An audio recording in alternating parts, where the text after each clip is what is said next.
The Marvellous Musician, a fairy tale by the Brothers Grimm.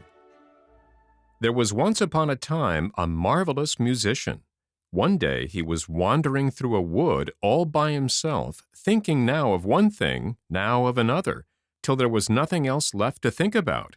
Then he said to himself, "Time hangs very heavily on my hands when I'm all alone in the wood. I must try to find a pleasant companion." So he took his fiddle out and fiddled till he woke the echoes around.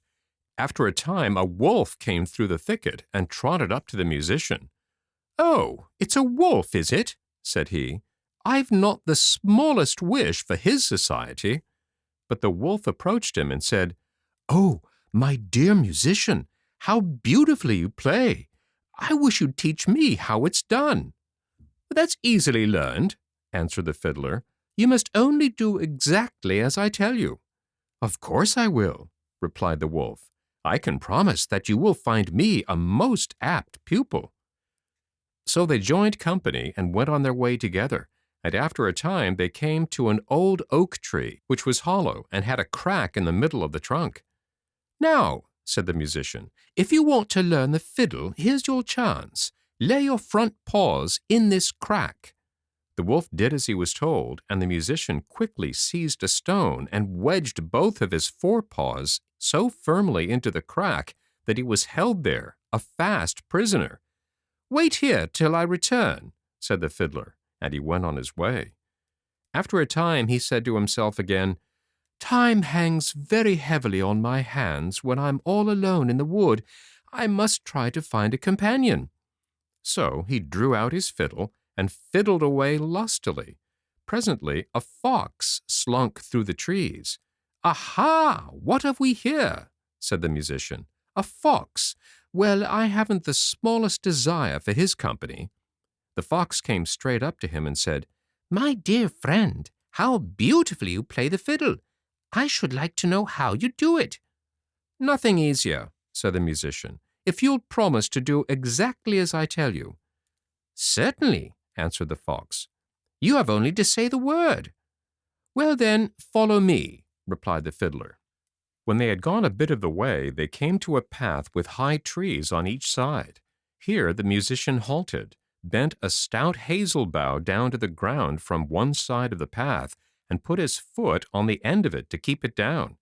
Then he bent a branch down from the other side and said, "Give me your left front paw, my little fox, if you really wish to learn how it's done." The fox did as he was told, and the musician tied his front paw to the end of one of the branches. "Now, my friend," he said, "give me your right paw." This he bound to the other branch, and having carefully seen that his knots were all secure, he stepped off the ends of the branches, and they sprang back, leaving the poor fox suspended in mid-air. "Just you wait where you are till I return," said the musician, and he went on his way again. Once more he said to himself, "Time hangs heavily on my hands when I'm all alone in the wood. I must try and find another companion." So he took out his fiddle and played as merrily as before. This time a little hare came running up at the sound. "Oh, here comes a hare," said the musician. "I've not the smallest desire for his company." "How beautifully you play, dear Mr. Fiddler," said the hare. "I wish I could learn how you do it." "It's easily learned," answered the musician. "Just do exactly as I tell you." "That I will," said the hare. "You will find me a most attentive pupil." They went on a bit together till they came to a thin part of the wood where they found an aspen tree growing. The musician bound a long cord around the little hare's neck, and the other end of which he fastened to the tree. "Now, my merry little friend," said the musician, "run 20 times round the tree." The little hare obeyed, and when it had run 20 times round the tree, the cord had twisted itself 20 times around the trunk, so that the poor little beast was held a fast prisoner, and it might bite and tear as much as it liked, but it couldn't free itself, and the cord only cut its tender neck. "Wait there till I return," said the musician, and went on his way. In the meantime, the wolf had pulled and bitten and scratched at the stone, till at last he succeeded in getting his paws out.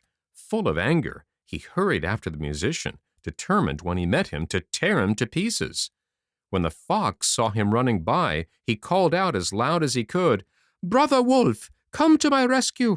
The musician has deceived me too!" The wolf pulled the branches down, bit the cord in two, and set the fox free. So they went on their way together, both vowing vengeance on the musician. They found the poor imprisoned little hare, and having set him free also, they all set out to look for their enemy. During this time, the musician had once more played his fiddle, and had been more fortunate in the result. The sounds pierced to the ears of a poor woodman, who instantly left his work, and with his hatchet under his arm came to listen to the music. "At last I've got a proper sort of companion," said the musician, "for it was a human being I wanted all along, and not a wild animal." And he began playing so enchantingly that the poor man stood there as if bewitched, and his heart leaped for joy as he listened. And as he stood thus, the wolf and fox and little hare came up, and the woodman saw at once that they meant mischief. He lifted his glittering axe and placed himself in front of the musician, as much as to say, "If you touch a hair of his head, beware, for you will have to answer for it to me." Then the beasts were frightened, and they all three ran back into the wood, and the musician played the woodman one of his best tunes by way of thanks, and then continued on his way. The end.